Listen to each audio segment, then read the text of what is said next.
Buenos días a todas, a todos.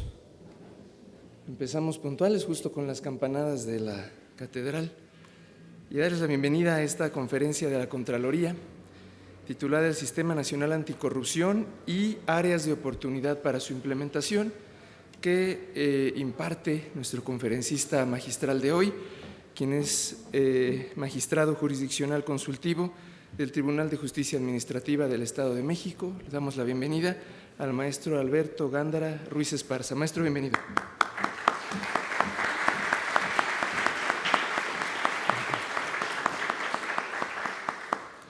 Damos la bienvenida también a la doctora Palmira Tapia Palacios, quien es presidenta del Comité Coordinador del Sistema Estatal Anticorrupción. Bienvenida, doctora.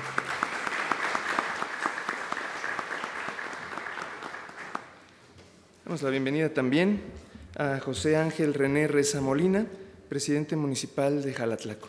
Bienvenido, presidente.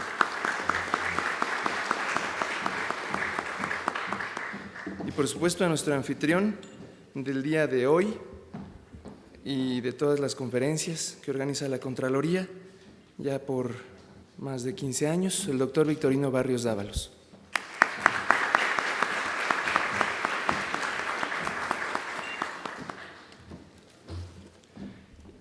Muy bien, pues para iniciar, cedo el uso de la palabra al doctor Victorino Barrios, quien hará una exposición de motivos y dará lectura a la ficha curricular del maestro Alberto Gándara. Muchas gracias. Siempre es un honor estar acompañado de los compañeros servidores públicos que nos acompañan. Hoy, en un momento más, va a leer de dónde nos acompañan mi compañero, pero porque siguen registrándose. Entonces, en cuanto termine el registro, va a leer los lugares, los municipios, las dependencias de las cuales nos hacen favor de acompañarnos. Quiero agradecer mucho a todos ustedes, a la mesa de honor que nos hace el favor de acompañar, al presidente municipal de Jalatlaco, que hace unos días estuvimos platicando, al doctor, muchas gracias por estar con nosotros, a la maestra Palmira Tapia, que tenemos el gusto de estar compartiendo muchos temas, y por supuesto al ponente con quien me une un buen trato desde hace más de una década, cuando juntos colaborábamos para la formación del Sistema Nacional. Ahora todo se dice sistema, para la Asociación Nacional de Contralores de las legislaturas del país. En aquel tiempo, bueno, pues teníamos oportunidad de hablar de muchos temas en compañía de un estimado amigo que por muchos años fue también Contralor del Poder Legislativo Federal, Alfonso Grey, una persona a quien le aprendimos mucho. Ambos tuvimos la oportunidad de estar aprendiendo de él, un sinaloense distinguido con quien seguimos tratando estos y otros temas.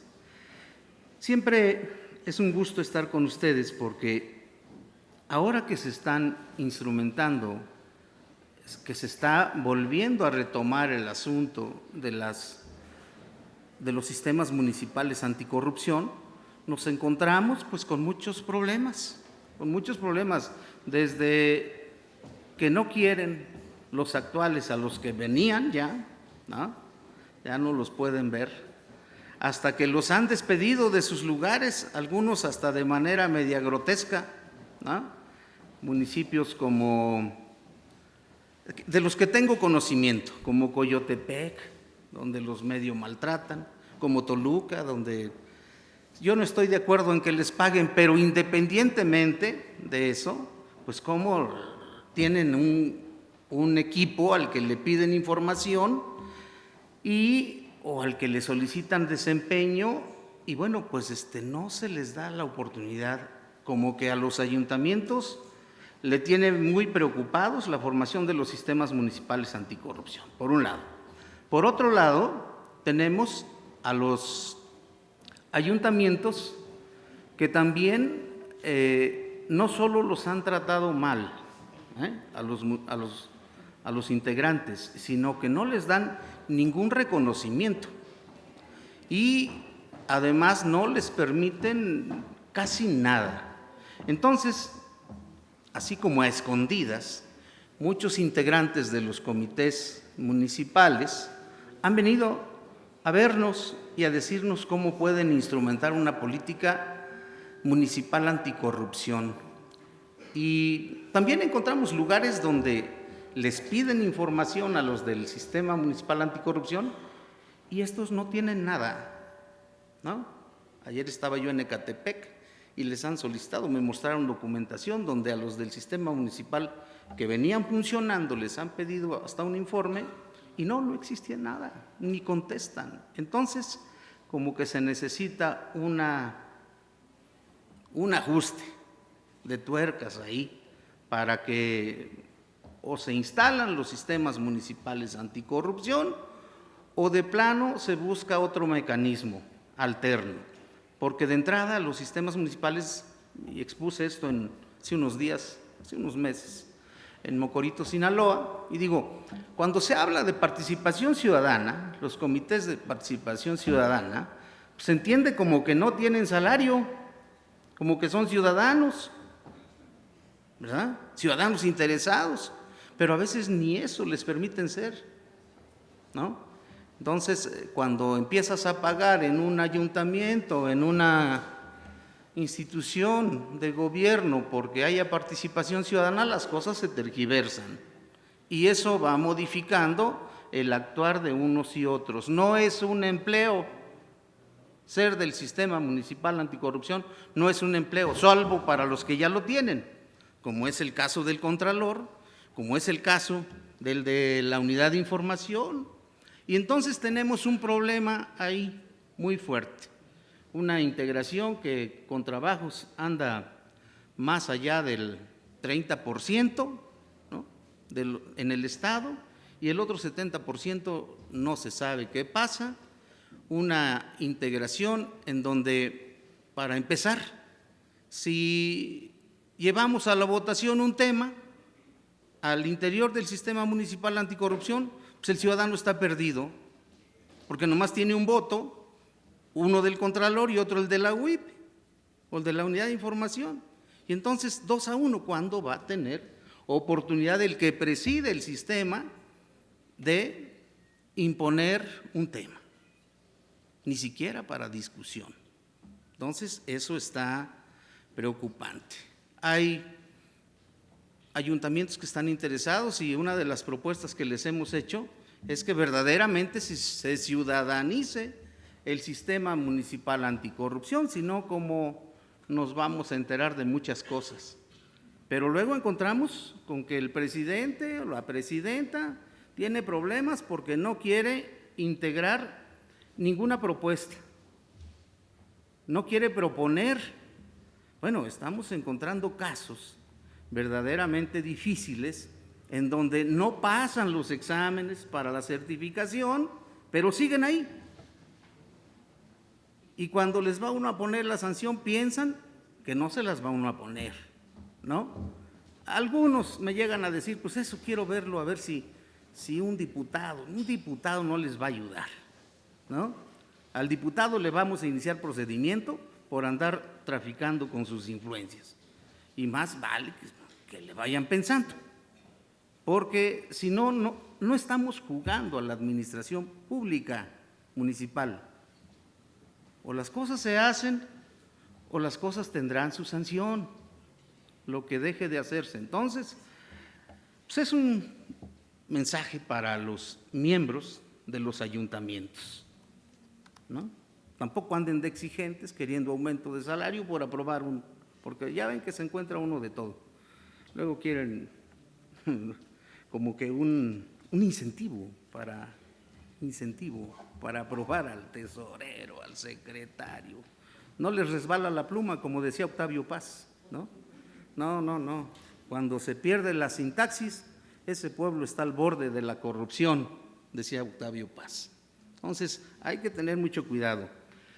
Por esa razón, es por la que me permití hacerle la invitación al maestro Gándara Ruiz Esparza a efecto de que nos indique cómo va lo del sistema y qué nuevas áreas de oportunidad podríamos encontrar.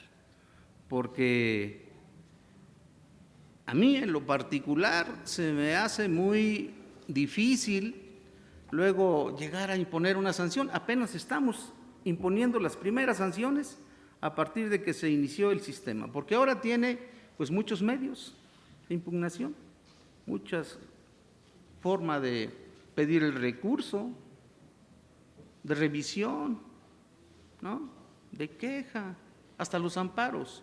Entonces, eso es un recorrido largo.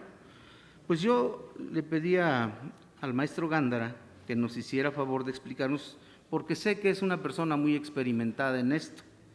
Es, además de haber ocupado distintos cargos en el sector público, es una persona comprometida con que se hagan las cosas como deben ser. No solamente conoce de la ley, ha sido litigante, ha sido pues representante de varias instituciones en procesos de derecho administrativo. De hecho, es difícil encontrar especialistas en derecho administrativo, pues él es uno de ellos. Él ha trabajado en distintos órganos de gobierno, como lo es la Procuraduría Agraria de San Luis Potosí, la Secretaría de Gobernación, el Banco Nacional de Crédito Rural.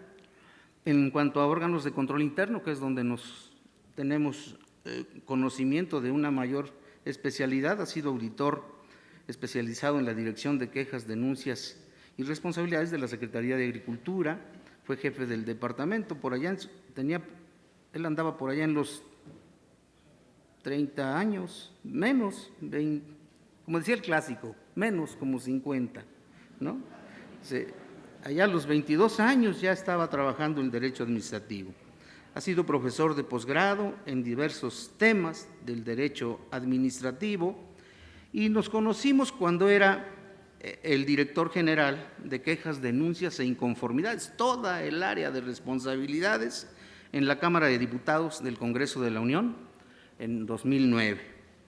Además, tiene varios libros, uno que para la Contraloría del Poder Legislativo es de cabecera, es este último que por cierto ya se agotó, el Derecho Disciplinario Mexicano, el nuevo Sistema Nacional Anticorrupción, que editó Porrúa en 2016, hizo una segunda edición en 2017 y le pedí que trajeran hoy los de Porrúa, pero está agotado. Entonces, pues es muy bueno. Además de otros como la Ley Federal de Responsabilidades Administrativas de los Servidores Públicos, comentarios, análisis y particularidades de las legislaciones estatales, responsabilidades administrativas de los servidores públicos, allá en 2007, y bueno, desde septiembre de 2007 es magistrado jurisdiccional consultivo del Tribunal de Justicia Administrativa del Estado de México. Fue nombrado por la 59 legislatura y bueno, es una oportunidad de escuchar a un mexicano que se esfuerza porque el derecho administrativo tenga el lugar que le corresponde en ese contexto en donde el ataque a la corrupción, desde luego aquí cambiaríamos un poco la percepción que hace Milton Friedman, no es una moda, es una actividad que tenemos que realizar constantemente. Bienvenidos, muchas gracias.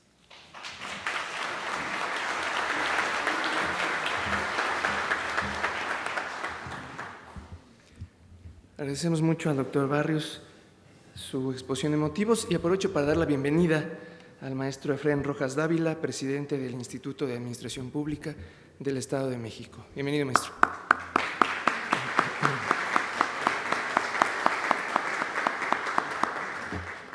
Damos la bienvenida también a Esperanza González Martínez, presidenta municipal de Acambay.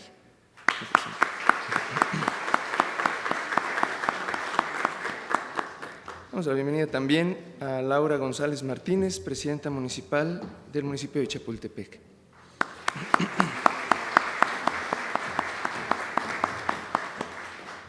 Damos la bienvenida también a la diputada Brenda Escamilla del Grupo Parlamentario de Acción Nacional. Bienvenida, diputada.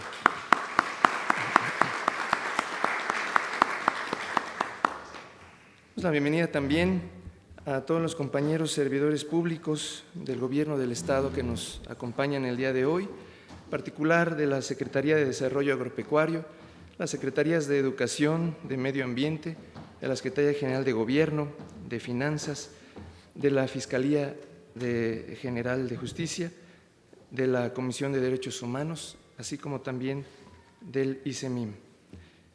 También damos la bienvenida a compañeros servidores públicos de los municipios que nos acompañan el día de hoy: Jiquipilco, Joquisingo, Sinacantepec, Ixtlahuaca, Cuautitlán Izcalli, Chiconcuac, Nextlalpan, Acambay, San Mateo Atenco, Villaguerrero, Valle de Bravo, Zacualpan, Morelos, Tonatico, Iztapaluca, Otzoloapan, Papalotla, Atizapán Santa Cruz, Cocotitlán, Toluca, Coyotepec, Jalatlaco, Lerma, Aculco, Tenancingo, Chapultepec y Temoaya. Bienvenidos todos y muchas gracias que nos acompañen el día de hoy.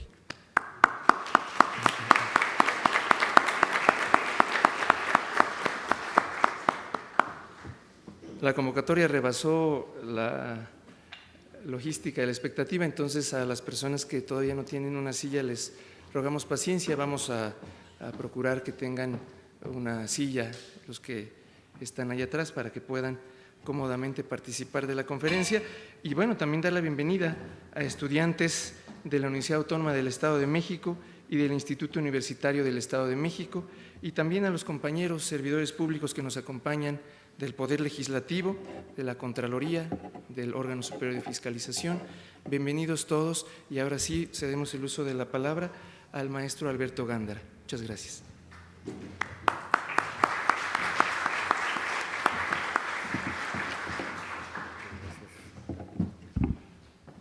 Muchas gracias, buenos días a todos. Muchas gracias al doctor Victorino Barrios por la invitación a esta Cámara de Diputados. Maestra Palmira Tapia, presidenta del Comité Coordinador del Sistema Anticorrupción del Estado y Municipios. Con tu permiso, Palmira, es un honor para mí estar aquí compartiendo contigo. Diputada, muchas gracias por la asistencia. Señores presidentes municipales, contralores, distinguidos compañeros del Gobierno del Estado, para mí es un honor estar aquí nuevamente, repito, para compartir con ustedes un poco de todas las experiencias que hemos tenido en el ámbito de cómo ha ido desarrollándose este derecho disciplinario en México.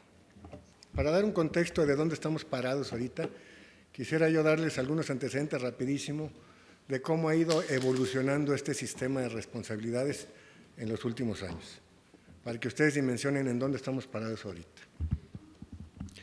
En la Constitución de 1857 ya se incluyó un título cuarto que se refería a las responsabilidades oficiales desde entonces.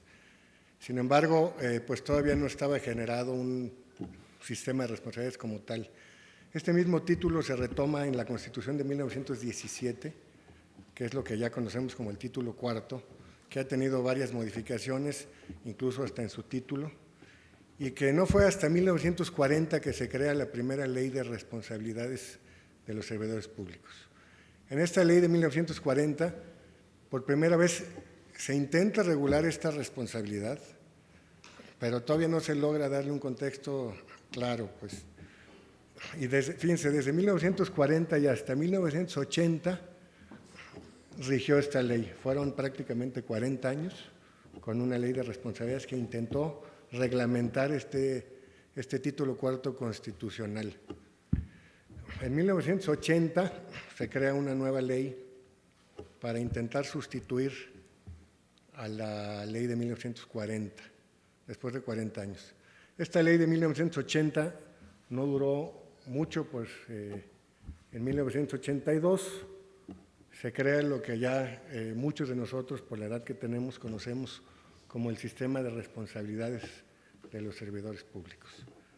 Esta ley de 1982, por primera vez, ya regula de manera específica las responsabilidades administrativas y genera un catálogo de obligaciones y prohibiciones, separando la parte política con la parte administrativa.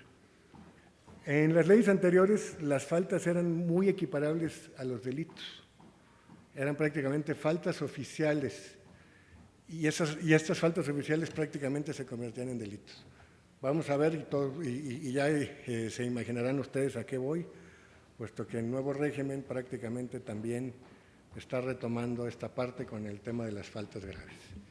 Bueno, en 1982 se crea este nuevo régimen donde por primera vez todos los servidores públicos de mandos medios y superiores están ya obligados a presentar sus declaraciones de situación patrimonial. Y por primera vez se regula más o menos lo que sería la figura de conflictos de interés. Esto se da en un contexto político en el que el entonces candidato a la presidencia de la República lanza una campaña de renovación moral. Ello porque en el sexenio anterior se dio un caso muy emblemático en el que el presidente de la República nombró a su hijo subsecretario de Estado. No sé si lo recuerdan algunos, incluso se dijo que era el orgullo de su nepotismo. Entonces, a raíz de eso, se crea esta campaña de renovación moral, se crea esta ley. Pero ¿qué pasa? De 1982 y hasta el 2002 que se crea una nueva ley, pues no se ven resultados, esa es la verdad. Esta ley federal de responsabilidades de los servidores públicos, que se crea con el ánimo de combatir la corrupción, con el ánimo de darle al gobierno una nueva imagen de renovación moral, pues no tuvo los resultados esperados. En 2002 se crea una nueva ley que sustituye a la Ley Federal de Responsabilidades de los Servidores Públicos, que fue la Ley Federal de Responsabilidades Administrativas de los Servidores Públicos, muy similar a la anterior, pero con algunas mejoras ahí de temas que habían sido cuestionados incluso por la Corte de inconstitucionalidades. Este nuevo régimen de 2002 pretende mejorar al anterior, pero tampoco tuvo gran impacto. En el 2003 se crea por primera vez una iniciativa donde se pretende pasar la facultad sancionadora precisamente a los tribunales contenciosos administrativos de aquel entonces. Esta ley de justicia administrativa de la función pública que propuso el entonces secretario de Contraloría, Francisco Barrio Terrazas, no tuvo mucho efecto, pero en el 2006 vino una reforma constitucional en donde finalmente sí se le da esta facultad a los tribunales de justicia administrativa para sancionar faltas cometidas por indisciplinas en el servicio público. ¿Pero qué creen que pasó con esta reforma de diciembre de 2006? Quedó como letra muerta durante casi una década. Aunque ya estaba esta facultad constitucional para que se instituyeran tribunales para sancionar faltas administrativas, e incluso ya había habido una reforma a la Ley Orgánica del Tribunal Federal de Justicia Fiscal y Administrativa de aquel entonces, eso no prosperó, que quedó como letra muerta casi 10 años. Todos ustedes saben que el 27 de mayo de 2015 finalmente se da una nueva reforma en donde sí ya de manera ya definitiva se reforma este mismo artículo y se dota a los tribunales de justicia administrativa de la facultad para sancionar faltas graves. Y también se incorpora en este nuevo régimen la posibilidad de que se sancionen faltas administrativas de particulares vinculados con el servicio público. Pero bueno, esta reforma constitucional de 2015 aterriza con leyes reglamentarias hasta el 18 de julio de 2016. O sea, más de un año después aterrizan las leyes reglamentarias. Y todavía esas leyes reglamentarias dan una vacatio legis de un año. Entonces, otro año más esperando a que entre la nueva legislación y finalmente el 19 de julio de 2017 entran estas nuevas leyes en vigencia. Se crea pues todo lo que ustedes ya conocen como el Sistema Nacional Anticorrupción, se dota de nuevas facultades a la Auditoría Superior de la Federación y a los órganos de fiscalización superior para que puedan auditar en tiempo real y no esperar a que concluya la cuenta pública para poder fiscalizar. Se dota a este tribunal y a todos los del país para sancionar faltas graves. Se incorpora la parte ciudadana, que considero que es importante como parte fundamental de este sistema. Pero bueno, ya estamos prácticamente a 2 años de que iniciaron en vigencia estas leyes y todavía no se empieza a ver, por lo menos en percepción ciudadana, cuáles han sido los resultados. Eso no quiere decir que no estemos trabajando. Yo creo que todas las instituciones de los sistemas, tanto nacional como estatales, los que estamos conformados, hemos estado trabajando y hemos estado buscando que se vea un poco lo que se está haciendo para combatir la corrupción. Pero bueno, a 2 años de esto, quiero decirles que ya hay nuevas iniciativas en el Senado que tienen la intención de reestructurar todo este sistema.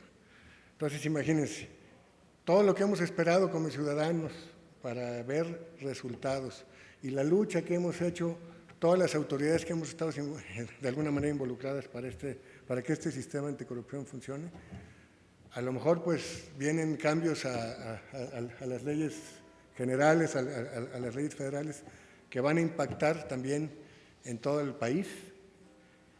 Y nuevamente vamos a tener que esperar otra vacatio legis para que entren en vigencia estas nuevas leyes y entonces esperar también a que se vuelva a tratar de implementar este nuevo sistema.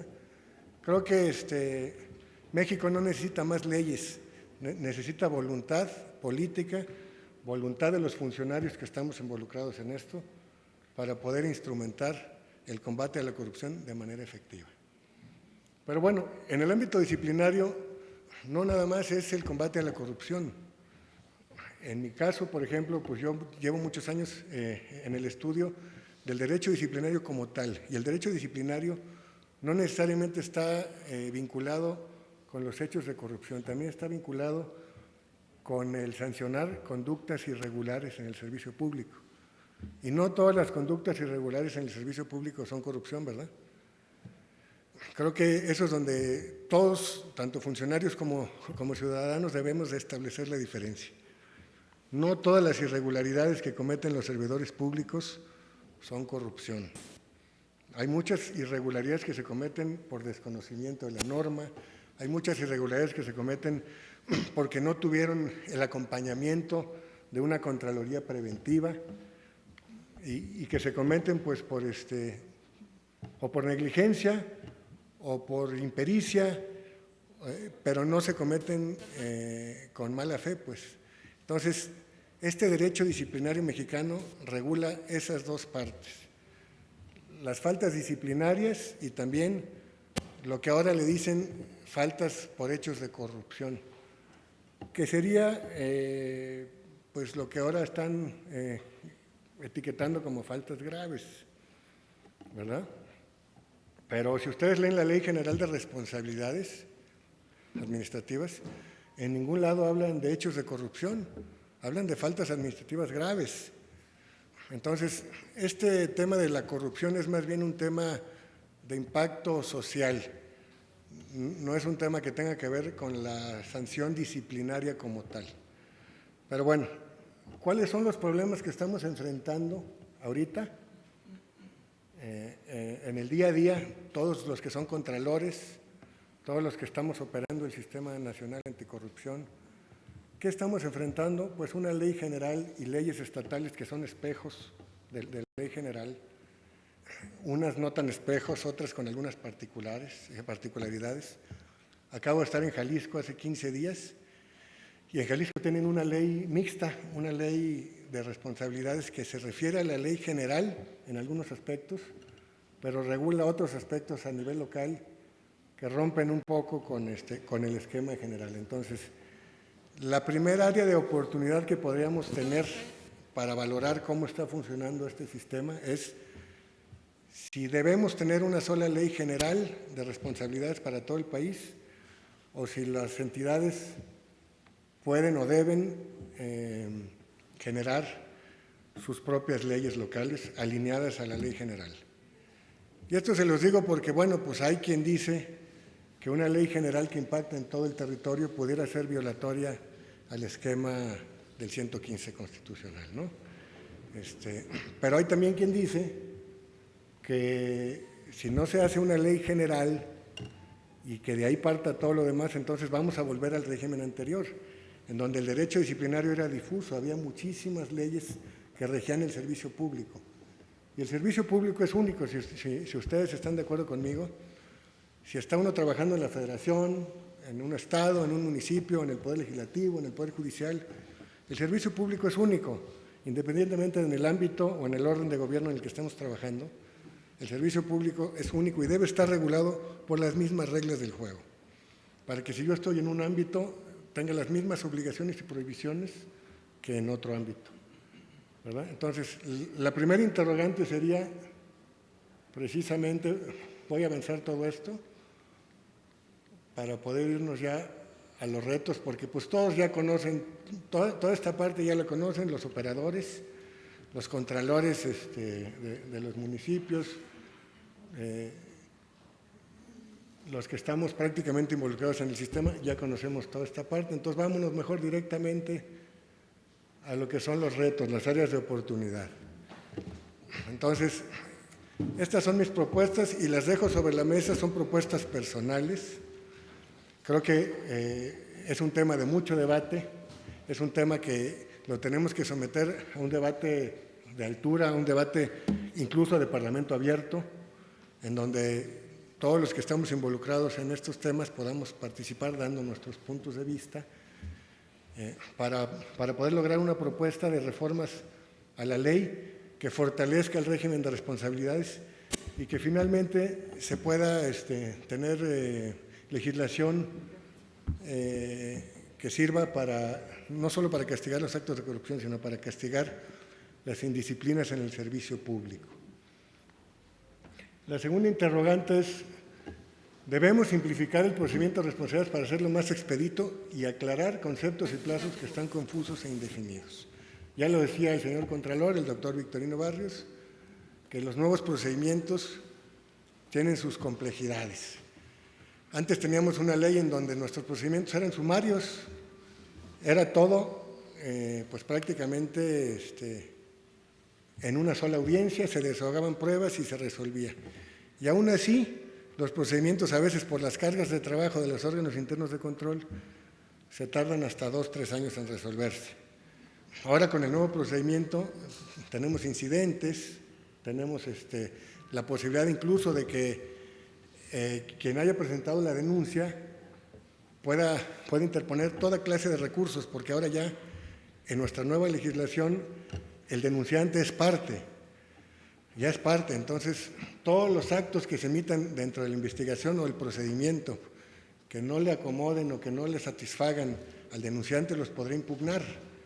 Y yo no sé si eso agilice o eso obstaculice la continuidad de los procedimientos. Entonces, mi primera propuesta sería simplificar el procedimiento en la ley para aclarar plazos, para aclarar conceptos y hacer un procedimiento sumario. Incluso me atrevería yo a decir que para faltas menores podríamos instrumentar un procedimiento oral, que todo se resuelva en la primera audiencia cuando sean faltas menores. Eso ya existe en otros países y creo que pues, es un buen método para darle celeridad a estos procedimientos. Bueno, hay otro punto muy polémico de nuestra legislación que no hemos podido aclarar y que es importantísimo que tanto las legislaciones locales como las legislaturas locales como en el ámbito federal se analice. Con la nueva ley general se suprime la facultad de los órganos internos de control para imponer sanciones económicas. Pero la propia ley dice que una falta no grave puede causar daños. Entonces, ¿qué pasa si una falta no grave causa un daño patrimonial? ¿No va a ser sancionada? Pues fíjense, nuestra ley general y la ley del Estado y muchas leyes locales que replican la ley general no contempla esta facultad de los órganos internos de control para poder imponer sanciones económicas cuando si por una falta no grave se comete un daño. Entonces es bien importante que esta parte se incorpore en nuestra legislación. Bueno, otra parte que nuestra legislación no contempla es el tema de conflictos de interés. Se menciona conflicto de interés, todo, pero no hay una definición clara de qué es el conflicto de interés como tal. Quiero decirles que ya la OCDE, la OCDE, tiene ya definido lo que es un conflicto de interés y lo cataloga en 13 rubros: el conflicto de interés aparente, el conflicto de interés real, ¿no?, y el probable. Entonces yo creo que nuestra legislación debe retomar esos conceptos de la OCDE para poder incorporar lo que es un conflicto de interés, para que los servidores públicos, cuando declaren, puedan saber si efectivamente están en alguno de esos supuestos. Si no saben, pues ¿qué pasa? Pues no declaro, ¿no? Hace unos días leía yo una nota de que una persona no declaró algún probable conflicto de interés, que porque su hijo no sé qué y su esposa no sé qué. A lo mejor no es que quiera ocultar un conflicto de interés, a lo mejor es porque no sabe que eso pudiera considerarse un conflicto de interés. Entonces nuestras leyes deben ser claras, deben ser contundentes y definir con toda contundencia qué es la figura de conflicto de interés y cuáles son sus alcances. Bueno, los que conocemos la ley general y nuestra ley local, sabemos que hay un artículo que habla de directrices. Se nos manejan principios éticos en el artículo 7 y luego una serie de directrices de cómo debes cumplir estos principios éticos. ¿Ustedes creen que si alguien viola alguna de estas directrices pueda ser sancionado disciplinariamente? Pues yo lo dudo, porque son directrices, no son obligaciones ni prohibiciones. Entonces, yo propongo aquí ante ustedes que se pueda convertir este catálogo, pues, de directrices en un catálogo de obligaciones y prohibiciones de cada uno de esos principios que rigen el servicio público, para entonces convertir los códigos de ética en obligaciones y prohibiciones, no nada más en buenas intenciones. Por supuesto, algo que hace falta hacer en nuestra nueva legislación, que ya no tan nueva, 2 años, es reordenar las faltas administrativas y el catálogo de sanciones para hacerlas congruentes. ¿Qué pasa con nuestro catálogo de sanciones?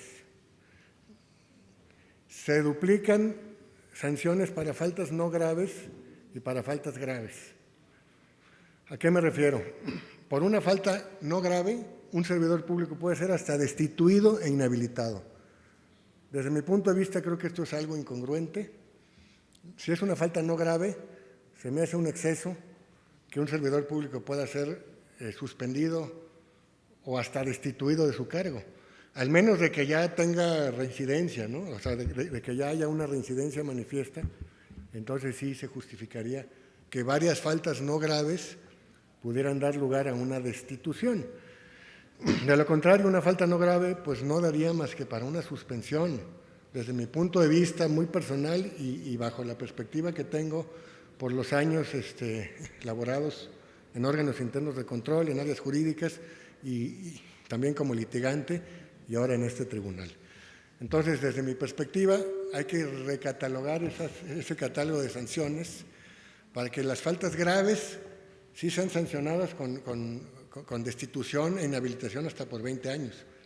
Pero las faltas no graves, pues no sancionarlas con una destitución, porque eso se presta para que los órganos internos de control cometan arbitrariedades o incongruencias en sus propias resoluciones, ¿no? Entonces, y por supuesto, en la segunda parte de la lámina, propongo también ante ustedes ampliar el catálogo de obligaciones y prohibiciones de faltas graves y faltas no graves.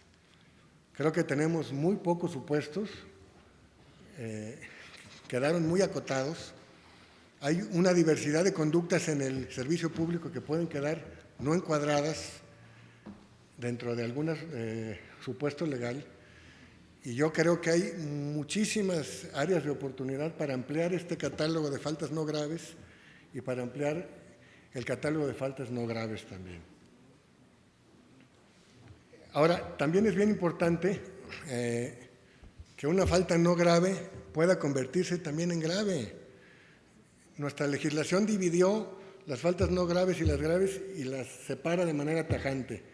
Pero ¿qué pasa si una falta no grave, en razón de las particularidades de su comisión, puede convertirse en grave? Yo creo que eso tendría que ser en cualquier legislación incorporado para poder brincar de lo que pudiera considerarse una falta no grave, encuadrada por las circunstancias de su comisión, poderse convertir en grave, ¿verdad?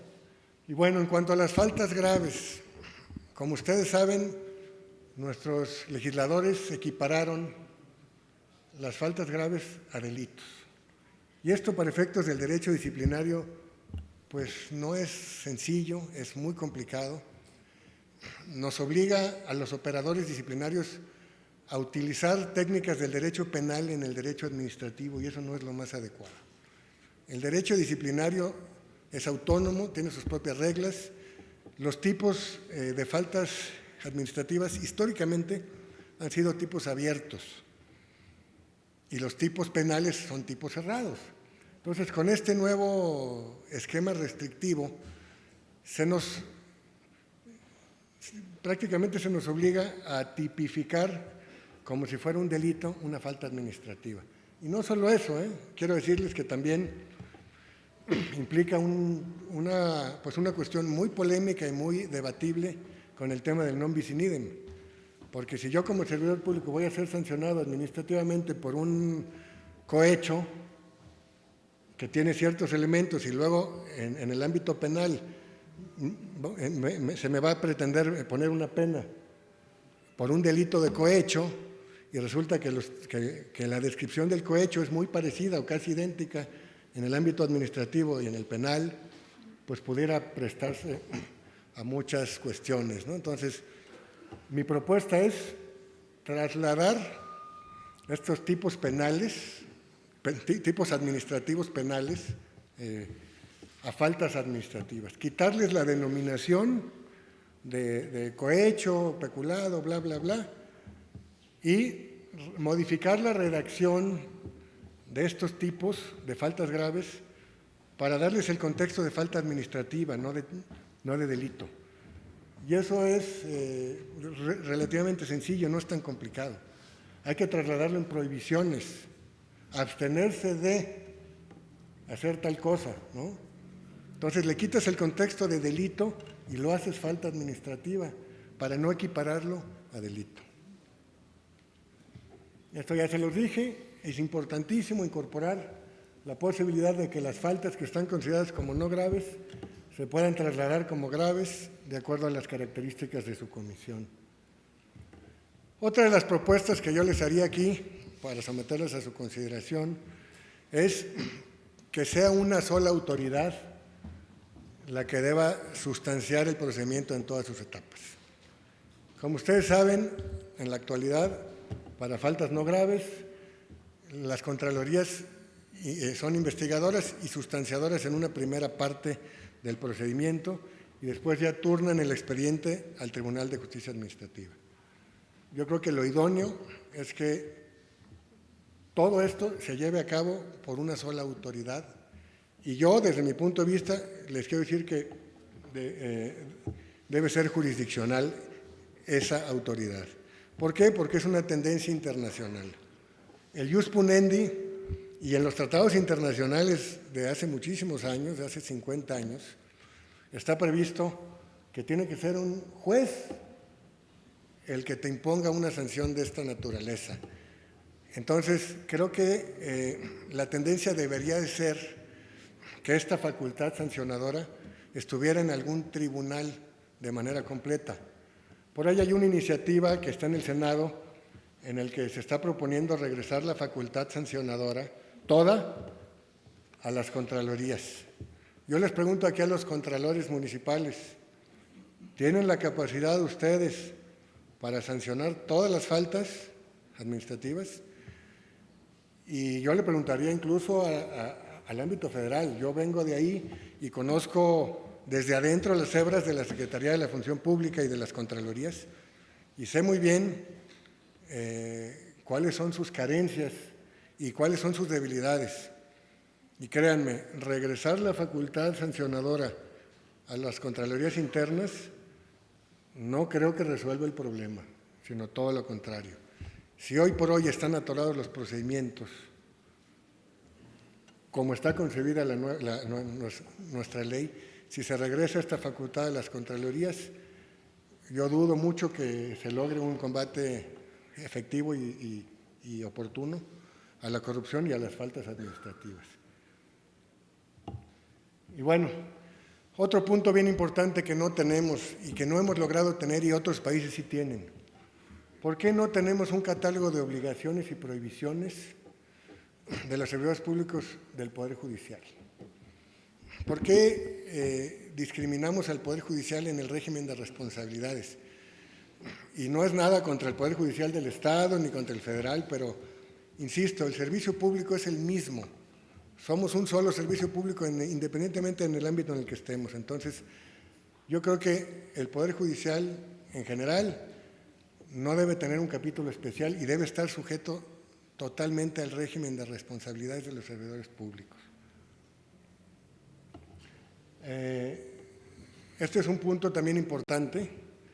Todas las autoridades disciplinarias, desde las investigadoras hasta las sustanciadoras, también pueden tener conflictos de interés. Entonces, nuestra ley debe contener un capítulo especial para que los que estén en el ámbito del ius puniendi del Estado como autoridades disciplinarias deban excusarse de intervenir en los asuntos en los que tengan algún interés. Eso no lo tenemos contemplado en nuestra ley y creo que es muy importante que se incorpore. Y por último, otro tema que no hemos podido incorporar en nuestras legislaciones es que cada dependencia o entidad o cada instancia o cada ente administrativo también tenga un catálogo especial de obligaciones y prohibiciones. Es decir, si yo estoy trabajando como Ministerio Público, o soy un custodio de un penal, o soy un barrendero, o soy un tesorero, o soy un contralor municipal, o soy un director general de recursos materiales, las funciones son muy diversas. Y si tenemos nada más catálogos generales, estamos dejando fuera muchas obligaciones muy focalizadas de cada servidor público. Entonces, si logramos incorporar catálogos que sean anexos a la ley general y que cada dependencia o entidad o ente público genere, no como código de ética, como un catálogo de obligaciones y prohibiciones que se vuelva coercitivo, que se vuelva obligatorio. Si generamos ese catálogo, estamos ampliando los supuestos generales y estamos particularizando el cómo vamos a sancionar conductas específicas en cada funcionario, en cada función. Entonces, creo que eso sin duda lograría tener mucho más disciplina al interior de las instituciones. Esa sería mi última propuesta y sería todo. Muchas gracias por su atención.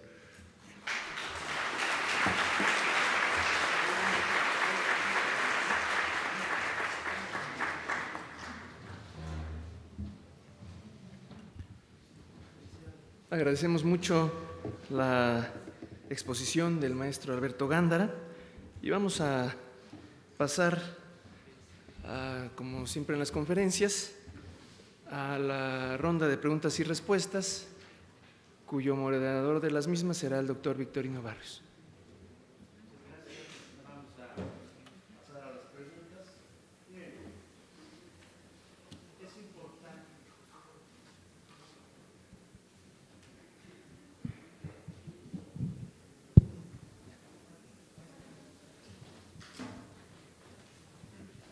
Bueno, pues como método, vamos a ser breves, a decir de dónde venimos y si tenemos algún cargo en la administración pública.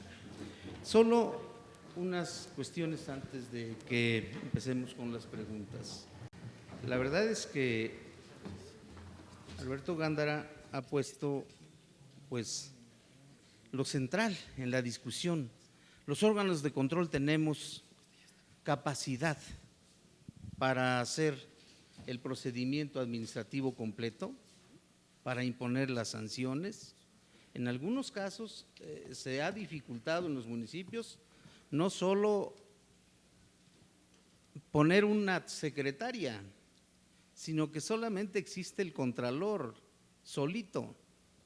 Y cuando hace 2 años le mandamos a los presidentes municipales la obligación que establecía la ley de crear la autoridad investigadora, sustanciadora y resolutora, pues como que fue un mutis. ¿Cómo vamos a estar apoyando a los que nos podrían sancionar? ¿No? Entonces pareciera otra vez el recuento que hizo aquí Alberto Gándara, no pago para que me peguen, ¿no? Y esas son de las cuestiones en donde creo que se ha atorado mucho. El presidente municipal, síndico y regidores deben de tener muy claro, si alguien debe ser revisado, capacitado, actualizado permanentemente en un ayuntamiento, es el contralor. El contralor es el que les va a cerrar la puerta cuando terminen. El tesorero puede hacer las cuentas, el director de obras puede hacer lo técnico, pero el contralor debe saber de todo.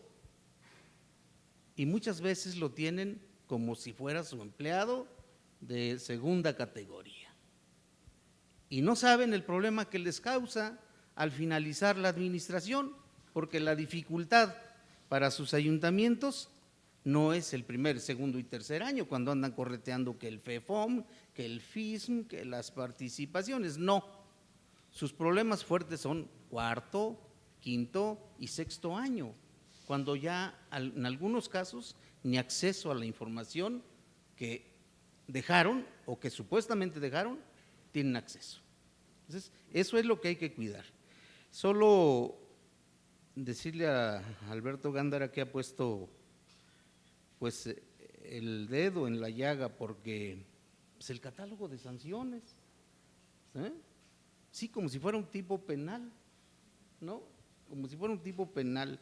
Deben excusarse de intervenir las áreas, sí, en la Contraloría del Poder Legislativo ya lo hacemos. Desde hace tiempo, desde que empezó la ley, se excusan mis compañeros de las distintas áreas de conocer y ahí tenemos los oficios, pero hay muchas cosas, Alberto, en donde, pues dependiendo, por eso abordaba la capacidad que tienen las contralorías, porque si no tienen autoridad investigadora, sustanciadora y resolutora, que podrían ahí hasta conjuntarse si hubiera necesidad, pues no van a resolver los asuntos y vamos a seguir teniendo esos problemas permanentemente. Bueno, pues vamos a pasar a las preguntas y por ahí les han pasado una notita y también el micrófono está a su disposición. Cuando sean comentarios, les rogamos que sean lo más breves, lo más concisos. Dicen en la Universidad de La Habana, también la capacidad de síntesis se premia, ¿no? ¿Alguien?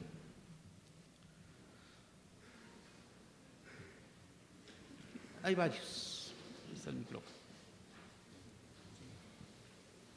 Oiga, buenas tardes. Maestro, yo tengo una pregunta que no me quedó clara en su exposición. ¿Cuál sería el beneficio de no señalar un tipo ¿Cómo te penal? llamas? Gerardo Terrón. Un tipo administrativo, entendiendo que el tipo es la manifestación del legislador.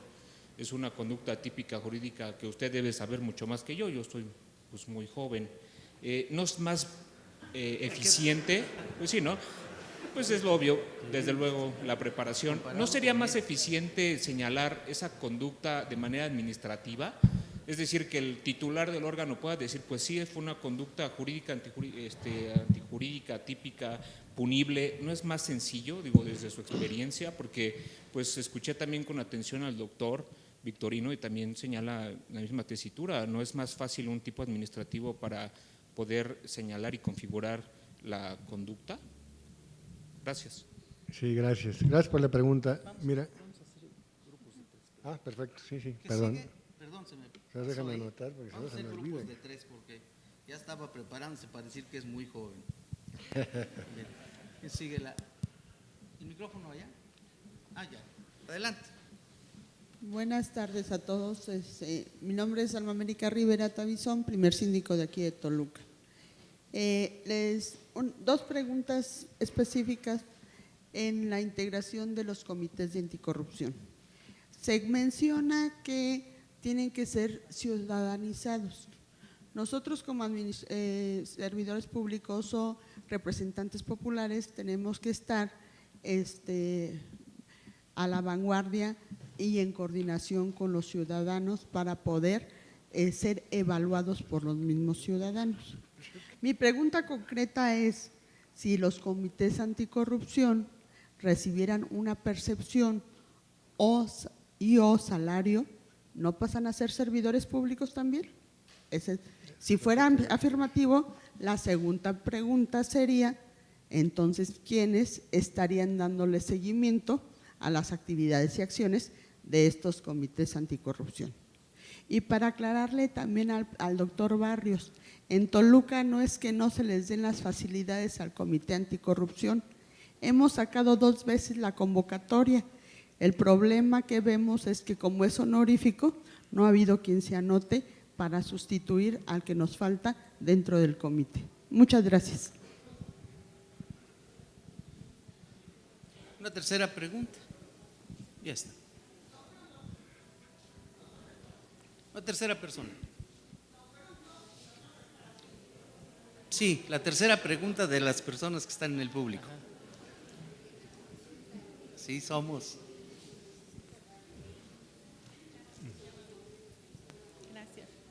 Muy buenas tardes. Mi nombre es Ana Lilia Figueroa Domínguez, servidora de ustedes, de la Secretaría de Desarrollo Agropecuario. Señor, felicitarle por su exposición, me pareció muy enriquecedora. Sí, efectivamente, hay muchas cosas de las que adolece nuestra ley, sin embargo, considero que tenemos una legislatura que se aplicará en estos supuestos que usted presenta y que después de su análisis seguramente serán subsanados, señor, algunos de ellos. Señor, la pregunta estriba en que usted nos dice que una falta no grave puede convertirse en grave. Señor, de acuerdo a su experiencia, a mí me gustaría que pudiera usted ponernos un supuesto. Es cuanto, muchas gracias. Ahora sí. Muy bien, muchas gracias por las preguntas. En cuanto a la primera pregunta, primero sí, efectivamente, soy un poco mayor que tú, efectivamente, ya estoy por cumplir 50 años, entonces sí, es notoria la diferencia de edades, pero no necesariamente la edad te da experiencia, ¿eh? Pero bueno, respecto a lo que tú puntualizas, quiero señalar que es bien importante que todos estemos conscientes de que los servidores públicos tenemos distintos regímenes de responsabilidad, pues, ¿no? Distintos ámbitos en los que podemos ser disciplinados. El propio título cuarto te establece que puede ser por la vía penal o por la vía administrativa sancionado un servidor público, y por la vía civil también, ¿no? Por responsabilidad civil. Hay quien te dice, y se escucha mucho en redes sociales, ¿de qué sirve que inhabilites a un servidor público si no está en la cárcel? No, bueno, pues es que son 2 caminos diferentes.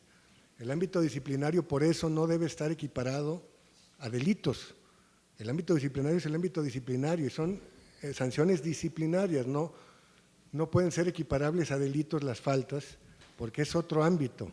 El ámbito penal tiene otro tipo de penas, tiene otro tipo de consecuencias.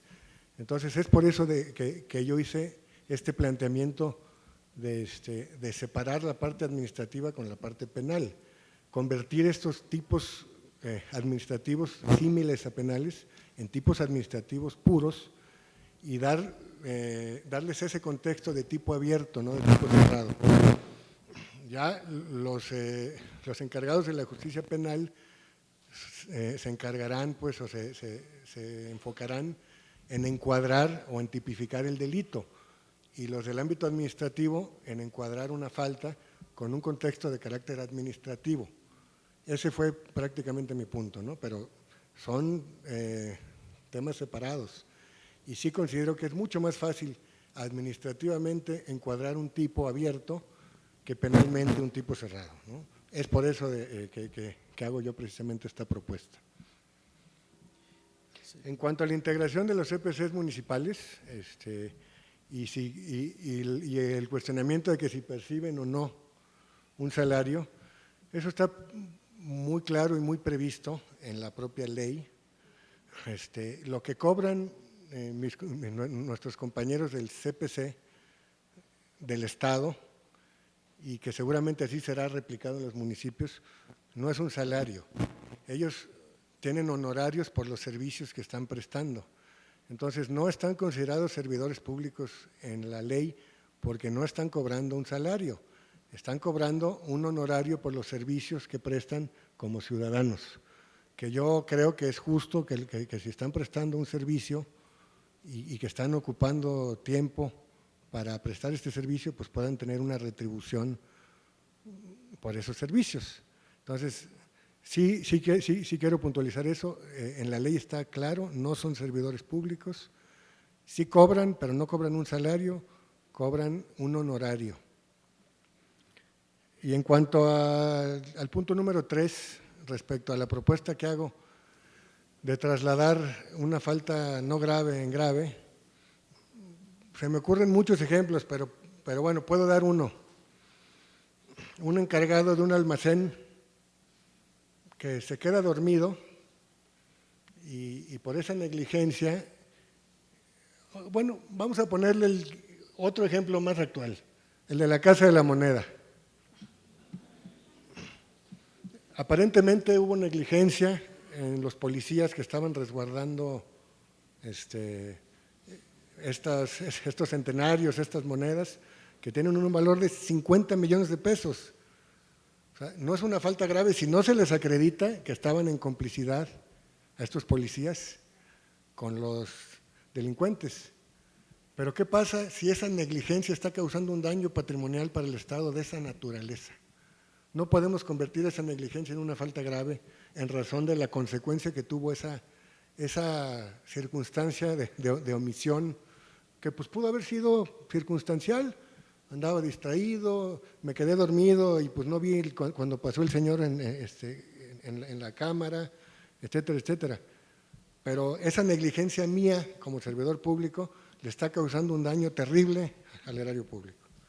Entonces, ese sería un ejemplo actual, pues, muy, muy actual. Gracias. Muy bien. Pasamos al otro grupo de preguntas. Ya debe de tener el micrófono ahí. Ya está. Muy buenas tardes. Mi nombre es Ariel Ortega Montenegro y actualmente laboro en el organismo del Agua del Lerma. La pregunta va dirigida a nuestro ponente, el maestro Alberto. Conforme a lo que nos marcan los artículos 88 y 89 de la Ley General de Responsabilidades Administrativas, en el cual hay una impunidad judicial, ¿considera que se debe derogar los mismos? Gracias.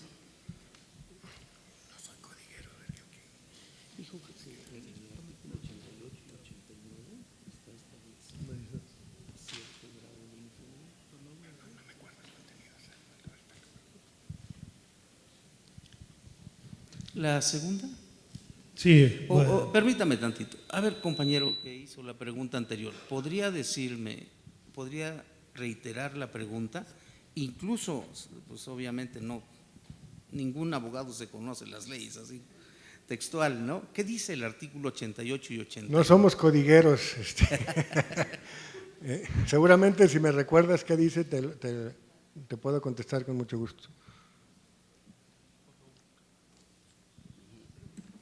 Perdón. Dice, la persona que haya realizado alguna de las faltas administrativas graves o falta de particulares, o bien se encuentre participando en su realización, podrá confesar su responsabilidad con el objeto de acogerse al beneficio de reducción de sanciones que se establece en el artículo. Está bien, sí.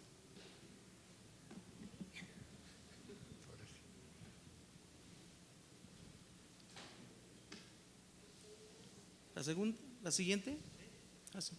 Buenas tardes. Miguel Ángel Méndez Pavón, Contralor de Iztapan de la Sal.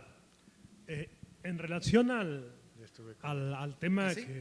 que señala de trasladar de otorgar la facultad a los órganos de control interno para imponer la sanción económica, tratándose de faltas, para imponer la sanción económica, allí no más bien tendríamos que modificar el catálogo de sanciones a imponer por faltas no graves, porque el impedimento legal se da precisamente porque las faltas no graves no previeron la posibilidad de imponer una sanción económica.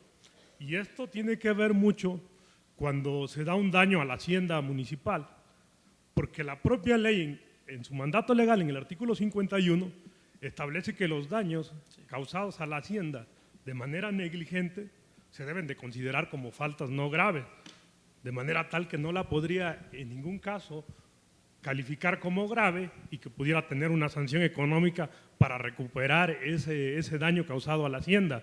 Y es un tema que planteo porque el órgano superior de fiscalización siempre te está diciendo, tú como autoridad, eres la autoridad municipal en materia de control y evaluación, pero es un tema que de verdad a nosotros nos deja en estado de indefensión. No podemos aplicar un procedimiento resarcitorio, porque cuando se modificó la ley de responsabilidad, antes había un capítulo para fincar la responsabilidad resarcitoria. Ahora en esta ley nada más hay faltas graves, no graves, de particulares vinculados y en situación especial. Entonces yo el tema sería, no habría que considerar mejor en el catálogo de las faltas no graves la posibilidad de imponer la sanción económica y que así lo pudiera hacer el órgano de control interno por un lado, y por el otro, si en el artículo 51 que establece que todos los daños causados a la hacienda de manera negligente se consideren como no grave, ¿no sería conveniente establecer un monto para que a partir de ese monto se pudiera considerar como grave el daño causado a la hacienda? ¿Es cuánto? La tercera. Allá está.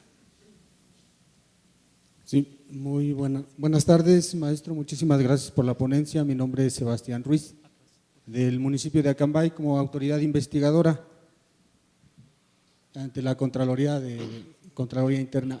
Mi pregunta radica en lo siguiente. Tenemos dos leyes a seguir.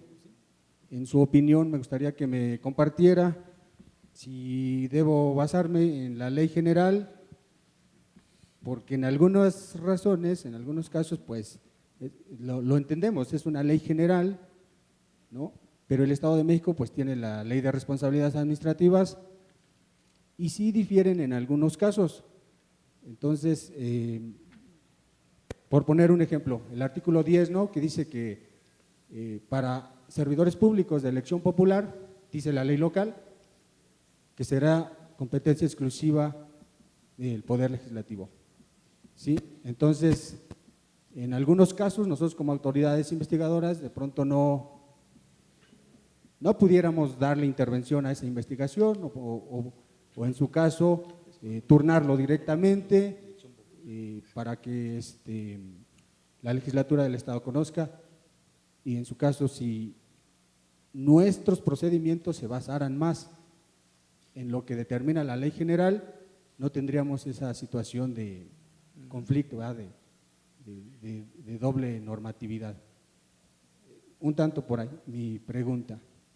Y en otro sentido, me gustaría escuchar su opinión respecto de las sanciones. Realmente comparamos lo que son las sanciones, tanto en la ley general como en la ley local, para faltas graves y no graves, y pues, digamos, hay similitud. Entonces, de pronto, pues decimos, no, pues, ¿qué caso tiene? Si todo radica en la suspensión, en la destitución, ¿no?, en la amonestación, ¿no? Entonces, si acaso por ahí varía con la amonestación, ¿no? Entonces, espero haya sido claro. Gracias, maestro. Muy bien. Vamos a pasar a las respuestas que dé el maestro Gándara. Son 3 preguntas. Muchas gracias. Respecto a la primera pregunta del contenido de los artículos 88 y 89 de la Ley General, quiero decirles que en todo ius punendi estatal se encuentra un principio que se llama principio de favorabilidad, que eso de alguna manera también sirve para que los que hayan cometido alguna falta puedan tener algún beneficio si confiesan, o puedan tener algún beneficio si colaboran con el Estado, para que el Estado pueda allegarse de más elementos para sancionar a otros sujetos. Incluso en el ámbito penal pues está hasta la figura del testigo protegido, que pues es un delincuente, ¿no? Cometió un delito, pero se acoge a un programa para poder ser informante del Estado y que eso le pudiera ser favorable para una reducción de pena. Entonces, yo no veo mal que esto suceda, que esto esté incorporado en la ley como un principio de favorabilidad. Lo que sí veo cuestionable, y se los digo honestamente, es el contenido de otro artículo por ahí, que creo que es el propio 50, en sus primeros párrafos, en donde se señala que si un servidor público no actuó de mala fe y no es reincidente, puede ser objeto a que no lo sancionen. Yo creo que con este precepto la ley pudiera estar suprimiendo las faltas administrativas no graves por negligencia, porque si yo soy un infractor ocasional y quien me quiere imputar una falta no me acredita que la cometí de mala fe y no tengo ninguna sanción previa, yo puedo hacer valer que no se me sancione, porque está previsto como una favorabilidad desde mi punto de vista excesiva, ahí sí no. Pero el hecho de que se confiese una participación o una irregularidad y que con eso sea uno objeto de una reducción de pena, no me parece que sea propiciar impunidad. Por otro lado, a mi compañero contralor de Ixtapan, con quien ya había compartido yo hace poco tiempo por allá algunas experiencias, contestarte que parte de lo que propongo es precisamente eso, que en el catálogo de sanciones de faltas no graves se incorpore la sanción económica, para que las contralorías puedan imponer sanciones económicas cuando por la comisión de una falta no grave se cause un daño. El que se divida en montos, la verdad no me parece una fórmula adecuada y te voy a decir por qué. Quien se roba 10 pesos es igual de ladrón que quien se roba 100. O sea, hay una intencionalidad y yo no creo que el monto de lo robado deba ser un elemento para que se agrave el tipo de falta. Si tú quieres robar y tienes una intención de robar y te robas 10 pesos, el día de mañana si puedes robarte 100 te los vas a robar. ¿Sí me explico? O sea, eres igual de delincuente, con sus excepciones. A veces habrá gente que roba por necesidad. Evidentemente no estamos hablando de esos casos, estamos hablando de gente que roba con intencionalidad, con dolo, con una intención de obtener un beneficio indebido, ¿no? Entonces, yo sí considero desde mi perspectiva, y se los dejo a su consideración, por supuesto, somos abogados y pues cada uno tenemos puntos de vista diferentes y todo es debatible, pero yo creo que no debemos separar las faltas no graves o graves en función del monto de lo robado, defraudado, obtenido, bla, bla, bla, ¿no? Sino en función del modus operandi y de las circunstancias de la comisión de la falta. Y en cuanto a la última pregunta de qué ley debemos aplicar, si la general o la del Estado, miren, en el Estado efectivamente tenemos algunas figuras que no existen en la ley general, pero la ley que nos rige por ahora es nuestra ley estatal y es la que debemos aplicar, independientemente de que estemos de acuerdo o no con algunas figuras que se incorporaron en nuestra ley estatal y que no están en la general. son tipos y son figuras que están establecidas en nuestra ley y debemos cumplir. Ya incluso por ahí hay algún pronunciamiento en donde se dice que las legislaturas locales pueden establecer circunstancias en particular. Yo no estaría muy de acuerdo con eso, parece una postura personalísima, porque entonces se desvirtúa un régimen general, y si cada estado va a estar legislando con sus particularidades, entonces ya no tendríamos en muy poco tiempo un derecho disciplinario unificado, como se logró con este nuevo régimen, sino otra vez volveríamos a un derecho disciplinario disperso, con leyes particulares y con figuras particulares en cada estado. Pero lo cierto es que lo que debemos aplicar aquí en el estado es nuestra ley local, independientemente de que la general contenga rubros diferentes o que nuestra ley contenga rubros especiales, nuestra ley es la que debemos aplicar. Muy bien, pasamos al tercer set de preguntas. Ya le había consultado al maestro y me decía que está abierto a todas las que pudieran hacerse. Ya tiene el micrófono allá al fondo. Buenos días. Maestro Gándara, felicidades por su exposición. Mi nombre es Juan Pantoja García, soy profesor universitario. Yo creo que tenemos problema actualmente con las estructuras administrativas, tanto estatales como municipales. Cada presidente municipal le imprime su propio sello y crea a veces comisiones, organismos, dependencias que considera a lo mejor necesarias, pero otras veces no son tan necesarias. Y a nivel estatal también tenemos en cada dependencia, en cada secretaría, en cada dirección, a veces subsecretarías, jefes de departamento, etcétera, etcétera, que tienen diversos tonos para sancionar.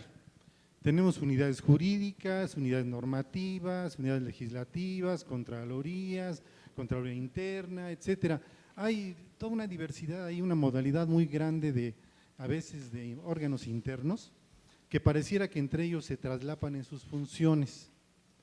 Entonces, a mi forma de pensar, yo le pregunto, yo creo que urgentemente es necesario revisar más bien la estructura y el funcionamiento de cómo funciona un cabildo, cómo funciona un ayuntamiento, cómo funciona de manera óptima una dependencia estatal, etcétera, para delimitar ese tipo de funciones jurídicas que tienen unos y otros aparentemente con traslape. Por otro lado, yo le quiero comentar a usted que como abogado, usted sabe que el desconocimiento de la ley no exime de responsabilidad al que lo comete, al que comete un delito. Entonces, hay muchos indígenas presos que pues no saben ni leer, sí, y hay muchos que están afuera que cometieron grandes delitos y que están afuera. Entonces, yo creo que este asunto de que el desconocimiento de la ley no lo exime a una persona de cometer un delito es importantísimo. Y quiero nada más comentarle finalmente, por la pregunta que le hice, en Inglaterra tienen muy acabada un área que también aquí en México no la tenemos muy bien desarrollada, que es la criminología administrativa. Acuérdense que hace unos pocos años perdió la vida a Mendelssohn y en su última visita a México, que se le considera el padre de la criminología en las últimas décadas, mencionó que México ya tenía un desarrollo de lo que era tipificar un delito o una víctima de un delincuente desde 0 responsabilidad a 100% de responsabilidad. Entonces, en lo que fue su exposición, yo noto que habría que volver a retomar ahí a Mendelssohn, es decir, cuándo se es totalmente responsable y cuándo no se es totalmente responsable. En esos términos, establecer, como usted bien lo había dicho, un catálogo de sanciones para cada responsable. Gracias por su respuesta. Muy bien, pasamos a la segunda. ¿Qué tal? Buenas tardes. Mi nombre es Carlos Magaña de Cuautitlán Izcalli. Mi pregunta es, o el cuestionamiento es, la ley contempla, y también anteriormente ya lo contemplaba, la figura del usuario simulado. Yo considero que es una herramienta importante. Mi pregunta sería, si tienen algún caso o algo que nos puedan compartir al respecto en la práctica, y de lo contrario, en todo caso, de qué nos podemos apoyar para establecer y configurar de manera benéfica esa figura, que yo considero que sí podría traer algunas cuestiones importantes, benéficas para el sistema y para las autoridades.